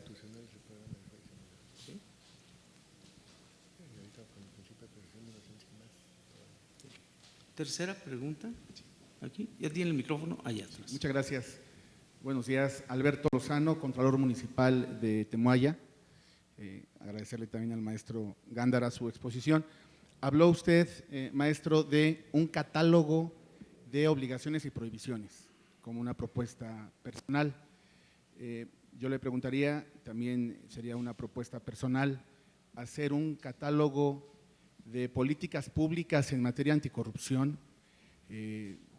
Obviamente sabemos que es labor del sistema nacional, del sistema estatal, por supuesto de los sistemas municipales, pero que así como el catálogo de prohibiciones y de obligaciones, se tuviera un catálogo de políticas públicas para prevenir actos de corrupción y que estuvieran vinculados con códigos de ética y ley de responsabilidades. Esa sería mi primera pregunta. Y una segunda muy rápida.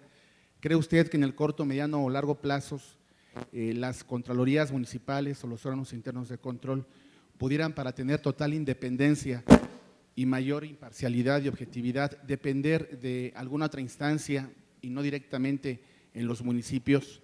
Esto es, depender del legislativo o de alguna otra figura, como pudiera ser, por ejemplo, las oficialías del registro civil, que normativamente pertenecen al Estado y administrativamente pertenecen a los propios municipios.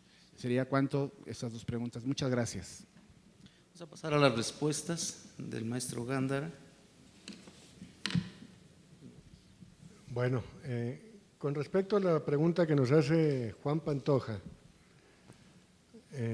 respecto a las estructuras administrativas en los municipios y en los estados, que muchas veces que se crean áreas que probablemente dupliquen funciones o que sean áreas que no tienen pues una utilidad o una función específica para la operación eficiente del Estado o los municipios. A ver, en cuanto al Estado, te comento que en el Estado hay una dirección de innovación que depende de la Secretaría de Finanzas, que es la que autoriza las estructuras administrativas y sus funciones. Y en esa área precisamente se vigila que no haya áreas duplicadas en funciones, que no se creen áreas que se empalmen en cuanto a sus atribuciones y funciones para poder hacer de manera más eficiente el ejercicio del gasto en cuanto a la nómina y en cuanto a los resultados. Eso es en el ámbito estatal. En cuanto al ámbito municipal, pues la Ley Orgánica Municipal establece mínimos de cómo se deben estructurar las organizaciones o las áreas. Ya el particularizar, si algún presidente municipal por meter a sus cuates crea áreas que no funcionen, pues eso ya sería meternos en casos muy particulares. Lo cierto es que la ley prevé claramente cuáles son los mínimos y de ahí pues habría que participar, que los contralores vigilen que no se creen áreas que no van a tener funciones sustantivas. Pero sí hay casos particulares, que no lo dudo que los haya, pues habría que analizar cada caso, ¿no? En el ámbito estatal sí está prevista esta área, que creo que ha funcionado de manera adecuada y es la que se encarga precisamente de revisar este tipo de cuestiones. En cuanto a la segunda circunstancia que comenta Juan del tema indígena, pues es un tema que no me corresponde mucho comentar, pero que sí, de alguna manera, como exfuncionario, como exservidor público de la Procuraduría Agraria y por el trato que tuve yo con estas personas, que en el argot se dicen sujetos agrarios, comunidades indígenas y ejidos, sin duda creo que es un tema que ha estado olvidado en nuestra legislación. Quiero decirles que en Colombia, por ejemplo, existe una legislación especial indígena que rige precisamente la parte disciplinaria, pero con el contexto de respeto a los usos y costumbres de nuestros compañeros del campo. Entonces, bueno, no es un tema que yo traiga ni que me gustaría ampliar, pero sí, efectivamente, es una deuda que tenemos pendiente como país. La segunda pregunta, respecto al usuario simulado. Fíjate que es un programa que sí, efectivamente, duró muchos años y que tuvo cierta utilidad, pero que hoy por hoy está muy cuestionado por el tema del respeto a la presunción de inocencia. A partir de 2011, como ustedes saben, hubo una reforma constitucional en materia de derechos humanos y el principio de presunción de inocencia es lo que rige por encima de todo en la legalidad de todos los procedimientos, de todas las índoles y sobre todo en los que en el Estado está como acusador. Entonces, yo te diría que si hoy por hoy se quiere fincar un procedimiento de responsabilidad de un servidor público con base en este programa de usuario simulado, seguramente se caerá porque la obtención de la prueba es muy probable que se considere ilegal, porque este es un programa que, en pocas palabras, hace que la persona caiga en el error. Y el cómo se instrumenta, puede el servidor público eventualmente acusado señalar que lo empujaron hacia que cometiera la falta, que prácticamente lo están orillando a que la cometa, que él no la quería cometer, pero que el que estuvo actuando como usuario simulado lo llevó a ello. Entonces creo que es un programa que en su momento tuvo éxito para fincar responsabilidades, pero que hoy por hoy, con un sistema garantista, con un sistema de protección estricta al principio de presunción de inocencia y respeto a los derechos humanos, no sería muy práctico ni muy operable, porque corre sus riesgos de que tenga en su momento una declaratoria de ilegalidad. Y bueno, en cuanto a la pregunta número 3 que nos hace Alberto Lozano, respecto al catálogo de obligaciones y prohibiciones, y que se cree un catálogo de obligaciones y prohibiciones en materia de políticas públicas. Miren, y esta es una postura muy personal, yo considero que esto de la política pública anticorrupción es darle muchas vueltas nuevamente a lo que es la voluntad para combatirla. La política nacional o la política estatal anticorrupción que se pueda crear aquí en el Estado debe ir enfocada principalmente a la prevención. Si no le entramos al tema de la prevención, no estamos avanzando en el combate a la corrupción.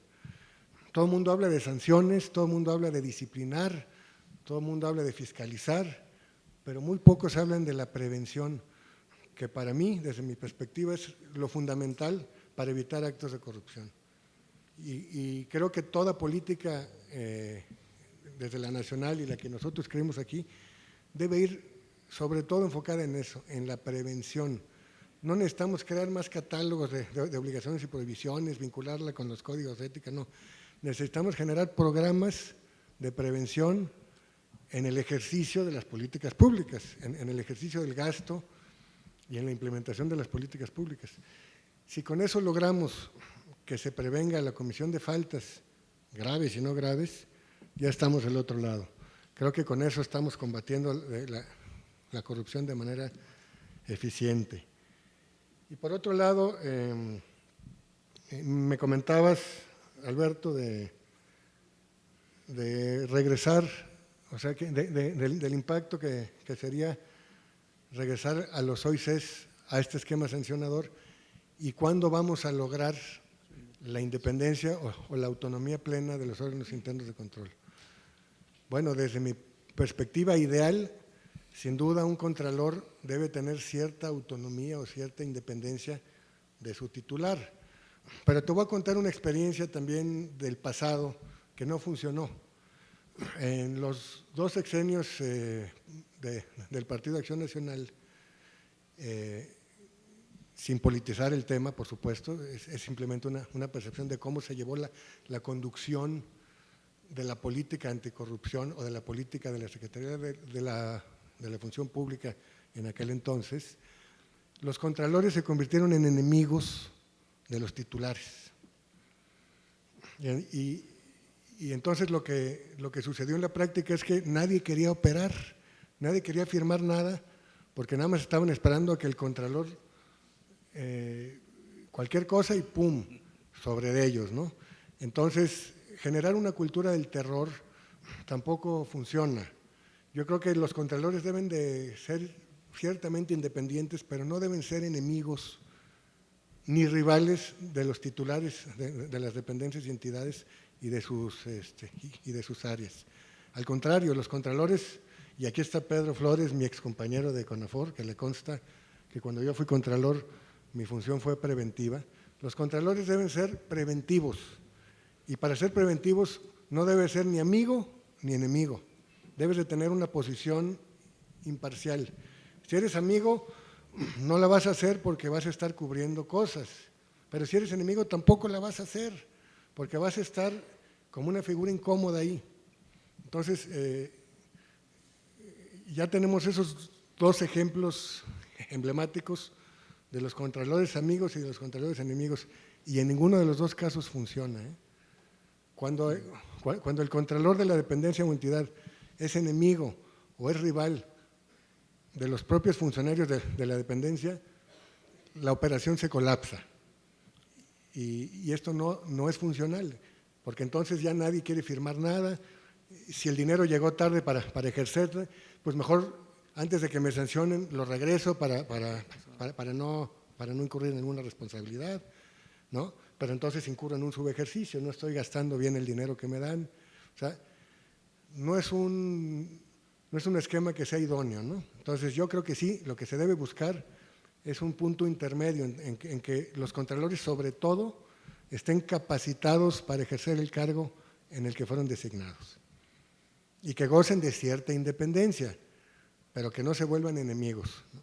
Eso sí es fundamental. Y creo que aquí en el Estado de México, de alguna manera, somos pioneros en la certificación de contralores. En ningún otro estado de la República tenemos esa figura de certificación de tesoreros y contralores. Por lo menos tenemos ese filtro, y aún así, pues hay compañeros contralores que llegan a las contralorías sin ningún perfil y sin ningún conocimiento, y pues eso les hace más daño a los señores presidentes municipales que beneficio. Porque como decía el señor contralor, el doctor Victorino Barrios, el contralor del municipio es el que tiene que encargarse de cerrar la puerta cuando se va el presidente. Y es el responsable ante él de que las cuentas queden claras para que quien llegue en su lugar no cuestione absolutamente nada. Entonces creo que la figura del contralor en los municipios debe ser gente capacitada, debe ser gente que conozca la materia y que le ayude a su presidente municipal. Sobre todo, insisto, en la parte preventiva, y que durante todo el trienio prácticamente esté preparando cada 6 meses una entrega-recepción para que cuando concluya ese trienio se rindan las cuentas de manera eficiente y transparente. Gracias. Muy bien. Vamos a la última parte. Si hubiera preguntas, y si no, cerraríamos aquí. Todavía hay muchas. Sale. La última. Hola, buenas tardes. Mi nombre es Berenice Quesada. Primero quiero felicitarle por su gran ponencia, y en segundo lugar quiero agradecerle que nos comparta sus conocimientos. Mi pregunta es en atención a la figura del defensor de oficio. Quisiera saber su punto de vista. ¿Cómo le podemos hacer cuando nos piden a las autoridades substanciadoras, el servidor público, la figura del defensor de oficio? Porque la ley lo marca. Ahora, no lo tenemos. Hay municipios que tienen un convenio con la Defensoría de Oficio. Sin embargo, también nos comentan que no tienen a los abogados adecuados en materia administrativa. Y si nosotros como municipio pudiéramos ayudarnos de nuestro jurídico, o bien poner a una persona del ayuntamiento que sea externo, pero pues ahí me queda la duda porque externo aún seguiría cobrando por parte del ayuntamiento y no sé hasta qué punto pueda favorecer al servidor público. Esa es una pregunta. Y la segunda pregunta es, en cuanto a los perfiles que mencionaba, ¿qué perfiles son los idóneos? Porque la ley no lo marca, de la autoridad investigadora, de la autoridad substanciadora y de la autoridad resolutora, y que en algunos municipios la autoridad resolutora es el contralor municipal y el contralor municipal es contador público. ¿Hasta qué punto el contador público puede emitir una resolución? Muchas gracias. Muy bien, pasamos a la segunda. Aquí está. Sí, bueno, buenas tardes. Mi nombre es Lázaro Ortiz, servidor público del Ayuntamiento de Sinacantepec. Mi pregunta es sumamente concreta y se debe esencialmente, pues bueno, al ámbito local. Hay una ley derogada que es la Ley de Responsabilidades de Servidores Públicos, donde toca temas sumamente precisos. Mi pregunta va en el sentido de que si la Ley de Responsabilidades Administrativas del Estado de México y municipios suple a esta ley, porque la Ley de Responsabilidades habla precisamente también de los ingresos y de los egresos de los ayuntamientos, y la Ley de Responsabilidades Administrativas al parecer omitió este tema. Aprovechando pues bueno la magna oportunidad que tenemos hoy de estar en parte del recinto legislativo, pues bueno, cabe creo que mi pregunta y mi duda. Pasamos a la tercera pregunta y última. Hola, buenas tardes. Maestro Alberto Gándara, le felicito por su exposición, es un honor. Doctor Victorino Barrios, es un gusto asistir a sus convocatorias para este tipo de eventos. Uno, ¿qué sanción debe tener un servidor público como por ejemplo el secretario del municipio en que no quiera participar en la comisión eliticia transitoria? Y dos, ¿tardará mucho alguna ley en que haga complementar las contralorías municipales? Porque hay o habemos muchos municipios que estamos incompletos en nuestras áreas. Es cuanto. Mi nombre es Alberto Quintero, de Papalotla. Muy bien, pues pasamos. Sí, muchas gracias. Berenice Quesada, has tocado un punto complejo, difícil, el tema de los defensores de oficio. Miren, yo, y eso no lo puedo negar porque está escrito en mis libros, siempre me opuse a que el Estado tenga un brazo acusador y tenga otro brazo defensor. No me parece congruente que por un lado, por ejemplo, aquí en el Estado, la Contraloría del Estado impute una falta a un servidor público y que ese servidor público tenga la oportunidad de que haya otra área dentro del mismo gobierno, que es el área de defensoría de oficio, y que pueda defender a alguien, a ese servidor público acusado por el propio Estado. Esto ya incluso en el Estado de Guanajuato ya lo tenían previsto desde hace mucho tiempo y fue parte de mi crítica. No me parece que sea congruente, y esto es una figura que se retomó del derecho penal, para darle más garantías al servidor público, pues que si no tiene un defensor, que goce de esa posibilidad de que se le asigne uno.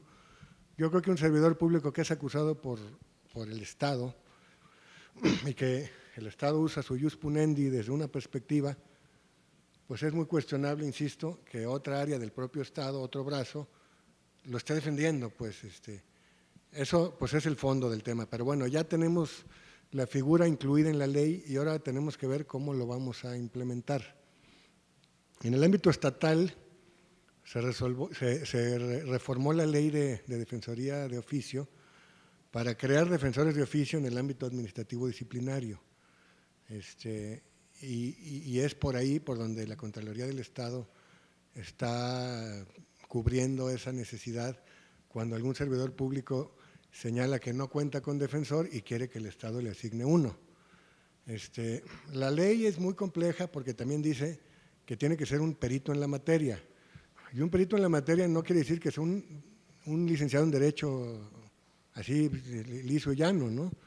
Tiene que ser alguien que conozca la materia de responsabilidades. Si a mí, de repente, como servidor público, se me asigna a un abogado y yo me doy cuenta que su perfil es de cobrar pagarés, o es civilista, o es fiscalista, yo voy a decir, ese cuate no me puede defender, porque no tiene el perfil para defenderme, ¿no? Entonces, ese es el gran reto, que en el área de defensoría de oficio se puedan especializar también en el ámbito de responsabilidades. Y sí, efectivamente, en el ámbito municipal, pues van a estar batallando con esta figura, y la verdad, pues no tendría yo una respuesta pronta, o así de pronto, para intentar resolverles esta problemática. Pero lo que pudiera ser una salida es lo que tú mismo mencionabas, de la firma de convenios con colegios de abogados o no sé. Lo cierto es que el Estado pues está gastando un recurso para defender servidores públicos infractores, cosa que me parece pues un tanto cuestionable, pero eso es desde el aspecto académico, ¿no? Como les digo, no lo puedo negar porque ahí está escrito en mis obras anteriores esta crítica. En cuanto a la segunda pregunta de la Ley de Responsabilidades de los Servidores Públicos abrogada y la Ley de Responsabilidades Administrativas vigente, sin duda la ley que debemos aplicar es la ley actual. La ley que quedó sin vigencia el 18 de julio de 2017 únicamente es aplicable para los procedimientos que hayan iniciado previo a esa norma, al inicio de vigencia de esa norma. La parte sustantiva de la ley anterior quedó completamente abrogada y ya no la podemos aplicar en ningún sentido. Y sí coincido en que nuestra ley, y lo mismo la ley general, omitió particularizar algunas cuestiones, que precisamente es parte del debate que estamos teniendo hoy por aquí. Y en cuanto a la tercera pregunta, de qué sanción debe tener el servidor público de un ayuntamiento por no participar, pues eso ya es una cuestión muy, muy individual, a la que yo no quisiera dar una respuesta porque tendría que conocer el caso y el por qué se está negando a participar y cuáles son las circunstancias que rodean esa negativa, etcétera, etcétera. Entonces, de ninguna manera podría yo pronunciarme en qué tipo de sanción debería tener un funcionario o un servidor público por esta conducta, ¿no? Porque desconozco las circunstancias que rodean esta no participación o esta negativa para participar en este proceso de transición. Muchas gracias. Muy bien, pues a esta última pregunta yo le quiero decir que se acerca a la Contraloría, se trata de alguien de elección popular, pues le podríamos ayudar, ¿no? Para que no se vaya así vacío también, que haya alguien que le pueda entrar. Muy bien, pues muchas gracias, hemos concluido esta parte de preguntas y respuestas. ¿Habría alguien todavía con alguna pregunta? Bueno, vamos a… último, al fin que Alberto dijo que él podía contestar todas. Tenemos aquí el problema de la agenda de algunos que ya tienen que salir, pero venga. Buenas tardes. Antes que nada quiero felicitarlo por su ponencia muy ilustrativa. Mi pregunta es, ¿cuál es su opinión respecto a la, llamémosle ¿Cómo así, se llama usted? Miguel Ángel González, de la Secretaría General de Gobierno? Mi pregunta es, ¿cuál es su opinión respecto a la doble competencia que ahora otorga la propia Ley de Responsabilidades? Una en manos de la administración y otra en manos de un órgano jurisdiccional. Le pregunto esto porque puede suceder el caso de que un sujeto en dos momentos diferentes puede estar sometido a al poder sancionador del órgano de control interno y en otro momento puede ser sujeto de la facultad sancionadora de un órgano jurisdiccional. Esa sería mi pregunta. ¿Cuál es su opinión? Gracias. Segunda, estaba por ahí levantando la mano alguien más. Sí. Mire, la pregunta que le quiero hacer al ponente descansa en lo siguiente. Se ha argumentado en relación a los supuestos del procedimiento disciplinario. Yo le quiero hacer la siguiente pregunta, maestro. ¿La persona que está sujeto a este procedimiento seguirá cobrando su sueldo y en qué porcentaje estaría cobrando una vez que todavía se siga el procedimiento? Sería la pregunta. Muy bien. Pues vamos a pasar a las dos respuestas de las preguntas que han mencionado. No sin antes decirles que tenemos pues varios cuestionamientos, pero todos ellos podrán ser contestados por el ponente, porque se ha comprometido con nosotros a que si alguien tuviera alguna pregunta sobre la conferencia del día de hoy, nos la pasa por escrito e igual se la vamos a pasar y se va a poner en contacto con todos, con cualquiera de los que hicieran una pregunta. Muchas gracias. Vamos. Muchas gracias, doctor.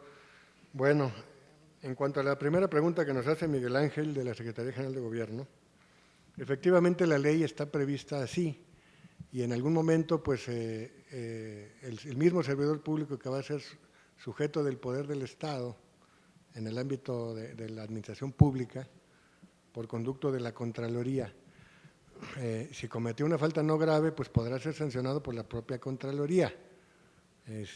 Y si cometió una falta grave tendrá que trasladarse ese expediente que ya inició en la Contraloría a un órgano jurisdiccional. Pero también ese órgano jurisdiccional, que somos nosotros, va a revisar la legalidad de la sanción que se le imponga a ese servidor público por la falta no grave. Entonces, es esa dualidad que ahora los tribunales de justicia administrativa tenemos. Revisamos la legalidad de las sanciones por falta administrativa no grave y por otro lado sancionamos faltas graves. Así está concebido en la ley, por eso yo dentro de mis propuestas les ponía a su consideración que fuera un solo órgano el que resolviera. Durante muchos años se cuestionó, y eso está en la historia también y está también en mis puntos de vista, se cuestionó que los órganos internos de control son juez y parte por tener todas las áreas a su cargo, el área investigadora, el área sustanciadora, el área resolutora e incluso el área de revisión en el caso del recurso de revocación. Por ahí comentaban que qué pasa cuando un contralor que es contador resuelve y si tiene el perfil técnico o no para hacerlo. Pues claro que no. Seguramente el contralor pues tendrá que asesorarse de algún abogado para resolver. Si no, y sin demeritar a los contadores, que su función es pues muy válida y es muy útil para efecto del engranaje de cualquier contraloría, pero la resolución final de un procedimiento pues debe ser dictada por una persona con perfil de abogado. Desgraciadamente las estructuras en los municipios no dan para eso todavía. Esperemos que poco a poco se vaya fortaleciendo eso para que sí se cuente con áreas jurídicas y que quien resuelva los procedimientos pues sea por lo menos un abogado, ¿no? Entonces, desde mi punto de vista, insisto, todo el procedimiento debería de pasar a un órgano jurisdiccional para darle certeza jurídica al servidor público o particular sancionado. Lo que yo he propuesto durante mucho tiempo es que las contralorías sean unidades preventivas, que se les suprima esa facultad sancionadora y que únicamente fiscalicen y prevengan, y que la parte sancionadora quede en manos de un órgano jurisdiccional.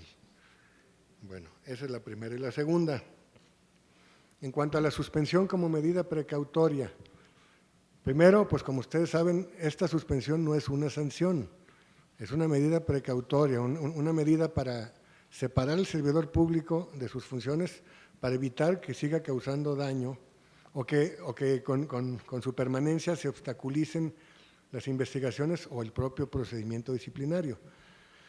Lo que prevé la ley actualmente que no prevía el anterior es que cuando se suspenda a un servidor público con esta figura, se le debe de garantizar un mínimo vital. Ese mínimo vital se deberá calcular en función del ingreso del servidor público. Es decir, no se calcula de manera plana para todos, se calcula en función del ingreso que tenga el servidor público. Ese mínimo vital que se le deja para que pueda subsistir en el tiempo que dure esta medida precautoria. Lo que no está previsto en la ley y debería estar es que además de ese mínimo vital se le garantice la permanencia en su seguridad social. Porque si en ese ínter que el servidor público es suspendido requiere de una urgencia médica él o alguno de sus familiares y no cuenta con ese servicio médico, se le puede causar un daño de carácter irreparable. Entonces yo creería que todos aquellos operadores disciplinarios que son ustedes, que de alguna manera tengan que suspender un servidor público, primero se justifique absolutamente esa medida, no en media hoja, sino en un acuerdo en donde se justifique plenamente el por qué se está suspendiendo el servidor público. Y segundo, que en el propio acuerdo en el que se suspenda el servidor público se le garantice el mínimo vital y que se instruya que no se le suspenda su servicio de ICEMIM. Porque eso, insisto, si en ese ínter pasa una circunstancia que le impida a ese servidor público o a cualquiera de sus familiares no acceder a ese servicio, se le puede causar un daño irreparable. Gracias. Muy bien, pues muchas gracias. Son todas las preguntas, muchas por cierto, y con la probabilidad de contestar a las demás. Salce. Muchas gracias. Vamos a pasar ahora al acto protocolario de la conferencia y vamos a pedir a la diputada Brenda Escamilla nos haga favor de dirigir el mensaje final.